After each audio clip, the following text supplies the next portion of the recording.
ഇന്ന് ചിത്കുൽ വിശേഷങ്ങളാണ്. ഇത് ആപ്പിൾ പൂക്കളാണ്. ഇനി വരുന്ന മൺസൂണിലെ ഇവ ആപ്പിൾ ആവുകയുള്ളൂ. കിനോർ ഡിസ്ട്രിക്റ്റിലെ പലയിടങ്ങളിലും നമുക്ക് ആപ്പിൾ ഫാമുകൾ കാണാം. പല ആപ്പിൾ ഫാമുകളിലും ക്യാമ്പ് സെറ്റ് ചെയ്യാനുള്ള സൗകര്യവും ലഭ്യമാണ്. വഴിയോരത്തു കണ്ട ഒരു ഫാമിലാണ് ഞങ്ങളിപ്പോൾ. ഇതിനു മുമ്പ് കണ്ടിട്ടില്ലാത്ത ആപ്പിൾ മരങ്ങളും പൂക്കളും അടുത്തു നിന്നൊന്നു കാണണം. അപ്പോഴുണ്ട് അവിടെ കുറച്ച് ചെമ്മരിയാടുകൾ നിൽക്കുന്നു. ഈ ആടുകളെ ഒന്ന് തൊട്ടു നോക്കാനും അവയ്ക്ക് ഭക്ഷണം കൊടുക്കാനും കുട്ടികൾക്ക് വലിയ ആവേശമായി. കുട്ടികൾ കൊടുത്ത പഴമൊന്നും മൈൻഡ് ചെയ്യാതെ പിന്നെയും അവ പുല്ലു തേടിപ്പോയി. പെട്ടെന്ന് ഈ കാണുന്ന അമ്മൂമ്മ എന്നോട് മാറി നിൽക്കാൻ ഉറക്കെ വിളിച്ചു പറഞ്ഞു. ഞങ്ങൾ നോക്കിയപ്പോൾ ഘോഷയാത്ര. ഇത് സ്ത്രീകൾ കാണരുതത്രേ.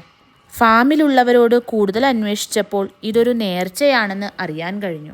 നമ്മൾ എന്തെങ്കിലും കാര്യം ആഗ്രഹിച്ചിട്ട് നടന്നാൽ ഇവിടത്തെ ദേവതയെ പ്രീതിപ്പിക്കുന്നതിനു വേണ്ടിയുള്ള ഒരു ആചാരമാണിത്.